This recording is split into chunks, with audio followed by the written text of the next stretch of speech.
Telangana assembly సమావేశాలు వాడివేడిగా ప్రారంభమయ్యాయి. సోనియా గాంధీ జన్మదినం సందర్భంగా అసెంబ్లీలో ముఖ్యమంత్రి రేవంత్ రెడ్డి జన్మదిన శుభాకాంక్షలు తెలిపారు. అలాగే తెలంగాణ తల్లి విగ్రహం ఏర్పాటుపై కీలక వ్యాఖ్యలు చేశారు. ఈ సందర్భంగా అసెంబ్లీలో అధికార ప్రతిపక్ష పార్టీల మధ్య వాడవేడి చర్చ సాగింది. తెలంగాణ తల్లి విగ్రహం ఏర్పాటుపై ప్రతిపక్ష పార్టీలు పలు సందేహాలు వెల్లడించాయి. సభ ప్రారంభంలోనే ముఖ్యమంత్రి రేవంత్ రెడ్డి తెలంగాణ తల్లి విగ్రహం ఏర్పాటుపై మాట్లాడారు. ఏటా డిసెంబర్ 9న తెలంగాణ తల్లి అవతరణ ఉత్సవంగా నిర్వహించాలని ప్రభుత్వం నిర్ణయం తీసుకున్నట్లుగా ప్రకటించారు. అయితే దీనిపై బీజేపీ నేతలు అభ్యంతరం తెలిపారు. తెలంగాణ తల్లి విగ్రహం అభయహస్తం ఇస్తున్నట్లుగా కాకుండా కాంగ్రెస్ హస్తం గుర్తులా ఏర్పాటు చేశారని అభ్యంతరం తెలిపారు. అలాగే ఆకుపచ్చ చీరతో ఏర్పాటు చేయడం బాగానే ఉన్నప్పటికీ పూర్తిగా కాంగ్రెస్ కలర్ కొట్టొచ్చేలా ఉందన్నట్లుగా చెప్పారు. బీజేపీ ఎమ్మెల్యే పాయల శంకర్ మాట్లాడుతూ తెలంగాణ తల్లి విగ్రహంపై అన్ని పార్టీల అభిప్రాయం తీసుకుంటే బాగుండేదని సూచించారు. తెలంగాణ తల్లి నెత్తిపైన బతుకమ్మ ఉంటే బాగుండు అని అభిప్రాయం చెప్పారు. కాంగ్రెస్ ప్రభుత్వం వచ్చాక గేయం చిహ్నం విగ్రహం మార్చారని, అన్ని మార్చుతున్న సర్కార్ ప్రభుత్వ ఉద్యోగులను ఇబ్బంది పెట్టే 317 కూడా మార్చాలని కోరారు.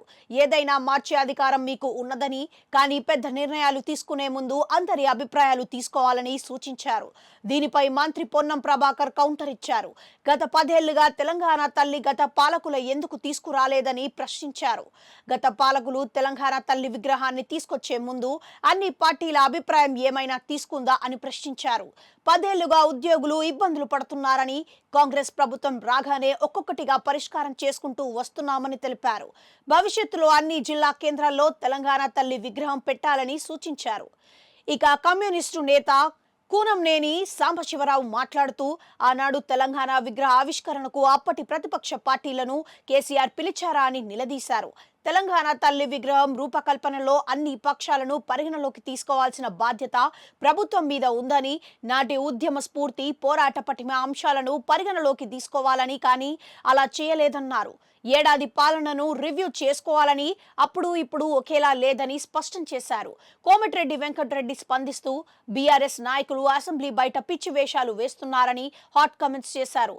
తెలంగాణ తల్లి విగ్రహం ప్రారంభం కార్యక్రమంలో ప్రతిపక్షాల కీలక పాత్ర పోషించాలని చెప్పామని తెలిపారు.